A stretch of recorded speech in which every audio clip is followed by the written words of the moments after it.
बचपन से लेकर हमारी मृत्यु तक हमारे साथ जो कुछ भी गलत घटनाएं घटती हैं, जो कुछ भी गलत होता है, वो सब बातें हमारे हृदय पटल पर छप जाती हैं।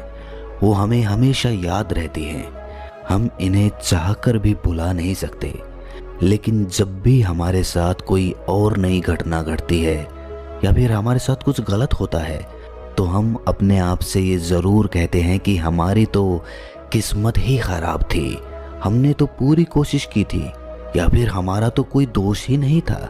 और जब हमारी किस्मत ही ख़राब है तो हम कर ही क्या सकते हैं। अगर आप भी यही सोचते हैं और यही मानते हैं तो आज की ये कहानी आपके लिए ही है। बहुत समय पहले की बात है। किसी नगरी में एक व्यक्ति रहा करता था। वो अपनी किस्मत को लेकर बहुत रोया करता था। उसे लगता था कि उसकी किस्मत बहुत खराब है और भगवान ने ना जाने क्यों उसकी किस्मत ऐसी लिखी है। एक दिन वो व्यक्ति एक सड़क से होकर गुजर रहा था। तभी उसने देखा कि एक बौद्ध भिक्षु ध्यान में लीन बैठे हुए हैं। वो उन बौद्ध भिक्षु के पास पहुंच गया और उनसे कहने लगा कि हे गुरुवर, क्या आप मेरी मदद कर सकते हैं। इस पर बौद्ध भिक्षु कहते हैं कि बताओ, तुम्हें क्या समस्या है और तुम यहाँ पर क्यों आए हो। वो व्यक्ति बौद्ध भिक्षु से कहता है कि हे गुरुवर, मैं बहुत दुखी हूँ, बहुत परेशान हूँ। मैं जो कुछ भी करता हूँ सब कुछ उल्टा ही हो जाता है। जो कुछ भी करने की कोशिश करता हूँ वो सब खराब हो जाता है। मेरे हाथों द्वारा किया हुआ हर काम पूरी तरह से बिगड़ जाता है। फिर चाहे मैं उस काम को कितनी भी अच्छी तरह से क्यों ना कर लूं, कितना भी मन लगाकर क्यों ना करूं, लेकिन वो काम कभी भी सफल नहीं हो पाता। मेरी किस्मत मेरा साथ ही नहीं देती है और मैं आज इसीलिए आपके पास आया हूं। मैंने सुना है कि आप सभी समस्याओं का समाधान कर देते हैं, तो आज आप मेरी समस्या का समाधान कर दीजिए। मेरी इस फूटी किस्मत का कोई उपाय बताइए। मेरी किस्मत इतनी खराब क्यों है? क्या आप मेरी इस फूटी किस्मत का इलाज कर सकते हैं, इसे ठीक कर सकते हैं? वो बौद्ध भिक्षु उस आदमी की सारी बातें ध्यानपूर्वक सुन रहे थे और फिर वो बौद्ध भिक्षु उस व्यक्ति से कहते हैं, फूटी किस्मत, कहाँ है तुम्हारी फूटी किस्मत? और तुम्हें कैसे पता कि तुम्हारी किस्मत फूटी हुई है? इसका जवाब देते हुए वो आदमी बौद्ध भिक्षु से कहता है, अगर मेरे हाथों से कोई काम बन ही नहीं रहा है, मैं जिस काम को भी हाथ लगाता हूँ वो सारा काम बिगड़ जाता है। फिर मैं चाहे कितनी भी मेहनत क्यों ना कर लूँ, मैं चाहे कुछ भी कर लूँ, मैं किसी भी कार्य में सफल नहीं हो पाता। तो इसका क्या अर्थ हुआ? क्या मेरी किस्मत फूटी हुई नहीं है? जब मैं पैदा हुआ तो मेरे माता पिता गुजर गए। पास के ही एक अनाथ आश्रम ने मुझे गोद ले लिया था। मेरा पालन पोषण वहीं पर हुआ और जब मैं बड़ा हो गया तो मुझे एक लड़की से प्रेम हो गया, लेकिन उस लड़की ने भी मुझे धोखा दे दिया। उस लड़की ने किसी और से विवाह कर लिया। ये सब देखकर मैं पूरी तरह से टूट चुका था। मेरा आत्मविश्वास पूरी तरह से बिखर चुका था। जैसे तैसे मेरे मित्रों ने मुझे संभाला। उन्होंने मुझे समझाया कि मुझे आगे बढ़ना चाहिए, मुझे इन सब चीज़ों को भूल जाना चाहिए। मैंने आगे बढ़ने की कोशिश की। मैंने अपने एक मित्र के साथ मिलकर एक छोटा सा व्यापार शुरू किया, लेकिन यहाँ पर भी मेरी किस्मत ने मेरा साथ नहीं दिया। मैंने जिसके साथ वो व्यापार शुरू किया था, मेरे उस मित्र ने सारा व्यापार मुझसे हड़प लिया और मुझे उस व्यापार से बेदखल कर दिया। मैं एक बार फिर से पूरी तरह से टूट चुका था। मेरे मन में अब केवल एक ही ख्याल था, मेरे इस तरह जीने का क्या अर्थ है? क्या मेरी किस्मत केवल धोखा खाने की है? क्या मुझे जीने का कोई हक नहीं? क्या मुझे खुशियाँ पाने का कोई हक नहीं? क्या मेरी किस्मत फूटी हुई नहीं है? क्या आप मेरी इस किस्मत को ठीक कर सकते हैं? इस पर वो बौद्ध भिक्षु उस आदमी से कहते हैं कि अच्छा ये बात है, तो बताओ कहाँ है तुम्हारी वो फूटी किस्मत? लाओ मुझे दो, मैं उसे अभी ठीक कर देता हूँ और तुम उसे लेकर फिर चले जाना। इस पर वो व्यक्ति कहता है, हे बंते, आप ये कैसी बातें कर रहे हैं? भला मैं अपनी किस्मत आपको कैसे दे सकता हूँ? किस्मत कोई ऐसी चीज़ तो है ही नहीं कि मैंने निकाली और आपको दे दी। वो तो दिखाई तक नहीं देती है। क्या आप ये बात समझ पा रहे हैं कि आप क्या कह रहे हैं? इस पर उस बौद्ध भिक्षु ने कहा, जब तुम्हें किस्मत दिखाई ही नहीं देती और ना तुम इसे लेकर के घूम सकते हो, तो फिर तुम्हें कैसे पता कि तुम्हारी किस्मत फूटी हुई है? फिर तुम्हें कैसे पता कि तुम्हारी किस्मत खराब है? इस पर वो व्यक्ति कहता है, हे गुरुवर, मेरे साथ सब कुछ हो चुका है, मेरा सब कुछ बर्बाद हो चुका है, उसके बाद भी आप ये कह रहे हैं कि मेरी किस्मत खराब नहीं है? मेरे साथ कभी भी कुछ भी अच्छा नहीं होता। मैं जो कार्य करने जाता हूँ सब कुछ गड़बड़ हो जाता है। अगर मेरी किस्मत सही होती तो मेरे सारे कार्य सफल होते, मुझे अपने व्यापार में भी धोखा नहीं मिलता। तो क्या आपको ये नहीं लगता कि मेरी किस्मत खराब है? इस पर वो बौद्ध भिक्षु उस आदमी से कहते हैं, बंते, मुझे तो तुम बिल्कुल ही ठीक नजर आते हो। तुम्हारा हाथ पैर पूरा शरीर पूरी तरह से स्वस्थ नजर आ रहा है। तुम अभी भी ठीक हो, चल फिर रहे हो, जीवन जी रहे हो, सांस ले रहे हो और तुम अभी तक मरे भी नहीं हो। तो फिर तुम्हारी किस्मत कैसे खराब हो सकती है? यदि तुम्हारी किस्मत खराब होती तो तुम बीमार होते, या फिर तुम्हारे शरीर का कोई अंग पूरी तरह से काम नहीं कर रहा होता, या फिर तुम्हारे शरीर का कोई अंग होता ही नहीं, या फिर हो सकता है कि तुम मृत्यु को भी प्राप्त हो जाते।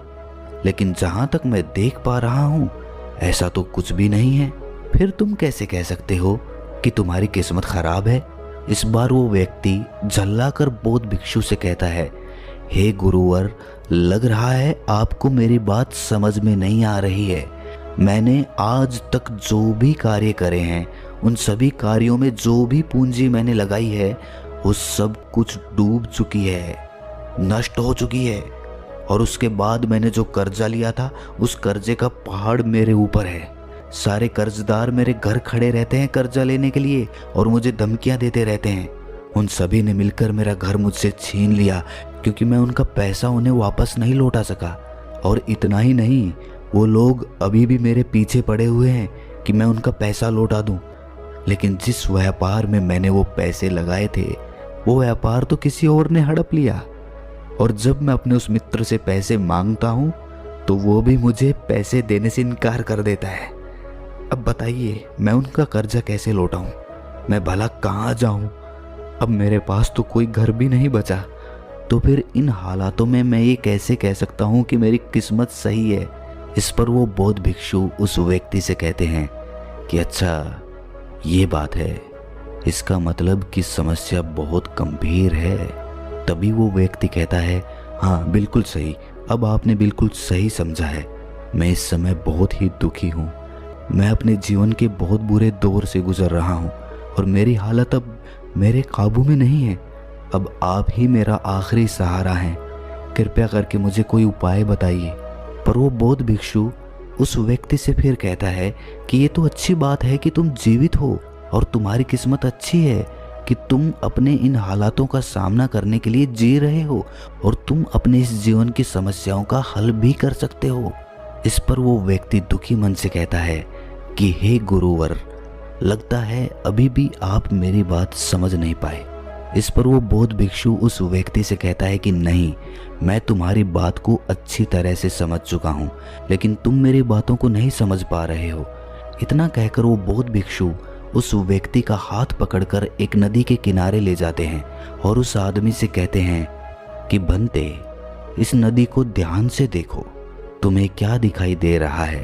वो आदमी कहता है कि नदी जोरों से बह रही है, इसका बहाव बहुत तेज है। तब वो बौद्ध भिक्षु उस आदमी से कहते हैं कि यदि मैं किसी पेड़ का एक पत्ता इस नदी में गिरा दूं तो वो किस दिशा में बहता हुआ जाएगा? वो आदमी कहता है कि हे गुरुवर, जिस दिशा में नदी बह रही है ठीक उसी दिशा में वो पत्ता भी चला जाएगा। तब वो बौद्ध भिक्षु उस आदमी से कहते हैं कि बिल्कुल सही कहा है तुमने। अब बताओ मुझे कि इस पत्ते की किस्मत किसके हाथों में है? इस पर वो आदमी कहता है, हे गुरुवर, उस पत्ते की किस्मत इस नदी के हाथों में है। वो जहाँ चाहे इसे बहा कर ले जा सकती है क्योंकि इसका बहाव बहुत तेज है। तब वो बौद्ध भिक्षु मुस्कुराते हुए उस आदमी से कहते हैं, और मान लो कि वो पत्ता सिर्फ मेरे हाथों में ही है और मैं चाहे उसे नदी में फेंकूं या ना फेंकूं, तो बताओ उस पत्ते की किस्मत क्या होगी? इसका जवाब देते हुए वो आदमी कहता है कि इस हिसाब से तो पत्ते की किस्मत आपके हाथों में हुई। आप चाहे तो उसे नदी में फेंक सकते हैं या फिर आप चाहें तो उस पत्ते को कहीं और भी फेंक सकते हैं। इस पर वो बौद्ध भिक्षु मुस्कुराकर उस आदमी से कहते हैं, इस पत्ते की किस्मत ना तो नदी के हाथों में है और ना ही मेरे, क्योंकि मैं चाहे कितनी भी कोशिश कर लूं, यदि एक पत्ता किसी वृक्ष से टूट चुका है तो वो आज नहीं तो कल सूख ही जाएगा। जब तक वो पत्ता किसी पेड़ से जुड़ा हुआ है तब तक उसे भोजन मिल रहा है, ऊर्जा मिल रही है, लेकिन जैसे ही वो पत्ता पेड़ से अलग हो जाता है तो उसे ये सब मिलना बंद हो जाता है। तो अब बताओ उसकी किस्मत अच्छी है या बुरी? तब वो आदमी कहता है कि हे गुरुवर, ऐसे तो उसकी किस्मत बुरी ही है, क्योंकि पेड़ पर रहने पर उसे भोजन और ऊर्जा दोनों ही मिल रहे थे। इस कारण से वो फल फूल रहा था, लेकिन पेड़ से अलग होने के बाद उसे वो भोजन और ऊर्जा प्राप्त नहीं होगी। तभी वो बौद्ध भिक्षु एक डाली से एक पत्ते को तोड़कर कहता है, ये पत्ता मेरे हाथ में है और ये अभी तक सूखा भी नहीं है। इसके अंदर अभी भी ऊर्जा है, भोजन है, जिससे वो अभी भी कुछ कर सकता है। इसमें अभी भी जीवन बाकी है। तभी अचानक जोर की हवा चली और उन गुरुवर के हाथों से वो पत्ता उड़कर थोड़ी दूरी पर जा गिरा। इस पर वो बौद्ध भिक्षु उस आदमी से कहते हैं, तुमने देखा, यदि ये पत्ता अभी तक उस पेड़ से जुड़ा हुआ होता तो उतनी दूर उड़कर कभी नहीं जा पाता। आज ये पत्ता पेड़ से अलग होकर पूरी तरह से स्वतंत्र हो चुका है और इसने अभी अभी उड़ने का आनंद भी उठाया है, जो ये पेड़ पर रहकर कभी नहीं कर सकता था।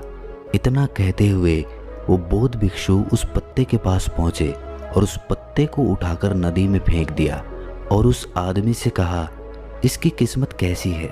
इस पर वो आदमी उन बौद्ध भिक्षु से कहता है, अब इसकी किस्मत बहुत अच्छी है, क्योंकि ये अब नदी में तैर रहा है, लेकिन अभी भी ये नदी के बहाव के साथ ही बहता हुआ जाएगा, इसे कोई रोक नहीं सकता। इसका जवाब देते हुए बौद्ध भिक्षु कहते हैं, ये पत्ता नदी में तैरने का आनंद जरूर ले रहा है, लेकिन साथ ही साथ ये अपने ऊपर ना जाने कितने ही छोटे छोटे जीव जंतुओं को बचाएगा, उनको जीवन दान देगा और ना जाने कितने ही जीव जंतुओं को ये एक किनारे से दूसरे किनारे तक पहुंचाने में उनकी मदद भी करेगा। इसके बाद वो बौद्ध भिक्षु फिर से उस आदमी से पूछते हैं कि अब बताओ पत्ते की किस्मत कैसी है? तो वो आदमी कहता है कि हे गुरुवर, अब तो इसकी किस्मत बहुत अच्छी है, क्योंकि ये किसी के काम आ रहा है और ये किसी का जीवन भी बचा रहा है, इसीलिए इसकी किस्मत तो बहुत अच्छी हो गई। पर मेरी किस्मत वो कैसे अच्छी होगी? ये तो आपने कुछ बताया ही नहीं। तब वो बौद्ध भिक्षु उस आदमी से कहते हैं कि मान लो कि तुम्हें इस नदी को पार करना है और तुम नदी में उतरते हो, तो पहले तुम मुझे ये बताओ कि तुम किस दिशा में अच्छी तरह से तैर सकोगे।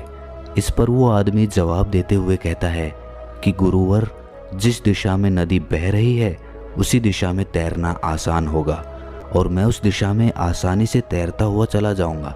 उस आदमी की ये बातें सुनकर बौद्ध भिक्षु कहते हैं, और यदि मान लो कि तुम्हें इस नदी के बहाव के विपरीत दिशा में तैरना हो, तब तुम क्या करोगे? क्या तुम्हारी किस्मत तब भी अच्छी होगी? वो आदमी कहता है कि नहीं गुरुवर, तब तो मुझे और ज़्यादा मेहनत करनी पड़ेगी, तब मेरी किस्मत भला अच्छी कैसे हो सकती है? उस आदमी का ये जवाब सुनकर वो बौद्ध भिक्षु उस आदमी से कहते हैं, और यदि मान लो कि तुम्हारे हाथ पैर नहीं हैं और फिर भी मैं तुम्हें कहूँ कि तुम इस नदी की विपरीत दिशा में तैरकर अपने लक्ष्य तक पहुँचो, तब तुम्हारे मन में क्या ख्याल आएंगे और तुम्हारी किस्मत कैसी होगी? इस पर वो आदमी कहता है कि हे गुरुवर, अगर मेरे हाथ पैर ही नहीं होंगे तो मैं विपरीत दिशा में तैरकर अपने लक्ष्य तक कैसे पहुँचूंगा? अगर मेरे हाथ पैर सही सलामत होंगे तो हो सकता है कि मैं विपरीत दिशा में तैरकर अपने लक्ष्य तक पहुँच जाऊँ, भले ही उसमें समय थोड़ा ज़्यादा लगे, लेकिन यदि मेरे हाथ पैर ही नहीं होंगे तो भला मैं कैसे पहुंचूंगा? तो ऐसे में मेरी किस्मत तो और ज़्यादा बुरी हो गई। तब वो बौद्ध भिक्षु उस आदमी से कहता है कि अब तुम्हें ये समझ में आया कि तुम्हारी किस्मत अभी भी अच्छी है, पहले भी अच्छी थी और आगे भी अच्छी ही रहेगी। बस तुम्हारे अंदर एक छोटी सी तकलीफ ये है कि जो भी समस्या है जो हमारे सामने आ रही है, उन समस्याओं का तुम सामना नहीं करना चाहते हो, लेकिन जिन समस्याओं को तुम पीछे छोड़कर भागने की कोशिश कर रहे हो, वो समस्याएं तुम्हारे साथ ही चल रही हैं। जैसे कि मान लो यदि इस नदी का बहाव और ज़्यादा तेज हो जाए तो तुम्हें इस नदी की विपरीत दिशा में तैरने में कितनी मेहनत करनी पड़ेगी। वो आदमी कहता है, हे महाराज, तब तो मुझे अत्यधिक मेहनत करनी पड़ेगी और मुझे बहुत ज़्यादा थकान भी होगी, लेकिन किसी ना किसी तरह मैं अपने लक्ष्य तक पहुंच जाऊंगा। तब वो बौद्ध भिक्षु उस आदमी से पूछता है, अच्छा मान लो नदी का बहाव और भी ज़्यादा तेज हो जाए तो क्या तुम नदी की विपरीत दिशा में तैरना पसंद करोगे? वो आदमी कहता है, नहीं नहीं गुरुदेव, मैं तो इस नदी में उतरने का सोचूंगा भी नहीं, विपरीत दिशा में तैरना तो दूर की बात रही। आखिर में अपनी सभी बातों का निचोड़ निकालते हुए वो बौद्ध भिक्षु उस आदमी से कहते हैं कि ठीक उसी प्रकार जब हमारे जीवन में अत्यधिक कठिनाई या अत्यधिक परेशानियां आती हैं जो नदी के तेज बहाव की तरह होती है, और जब हमें ये घेर लेती है तो हमें कुछ भी समझ नहीं आता और हम इनसे भागने की कोशिश करते रहते हैं। हम इनका सामना कभी करना ही नहीं चाहते। लेकिन तुम्हें ये ध्यान रखना चाहिए कि जब भी तुम्हारे सामने ऐसी परिस्थिति आए कि तुम्हें लगे कि तुम्हारे हाथों में कुछ नहीं है, तब तुम्हें नदी की दिशा में बहकर अपने लिए एक सुरक्षित स्थान खोजना चाहिए, क्योंकि उस समय तुम्हारा ध्यान केवल अपनी रक्षा पर होना चाहिए, क्योंकि जिसकी रक्षा तुम्हें करनी है वो है तुम्हारा जीवन। यदि तुम्हारा जीवन तुम्हारे साथ रहेगा तो आज नहीं तो कल ये तेज बहाव जरूर शांत हो जाएगा, और नदी का बहाव भी हमेशा के लिए एक जैसा नहीं रहेगा। उसे आज नहीं तो कल थमना ही पड़ेगा, और जब नदी का बहाव कम हो जाएगा तब तुम चाहो तो नदी की विपरीत दिशा में तैर सकते हो और फिर तुम जैसा चाहो वैसा मुकाम हासिल कर सकते हो। तो अब मुझे बताओ, क्या तुम्हें अभी भी ये लगता है कि तुम्हारी किस्मत खराब है, या फिर तुम्हारी किस्मत अभी भी फूटी हुई है?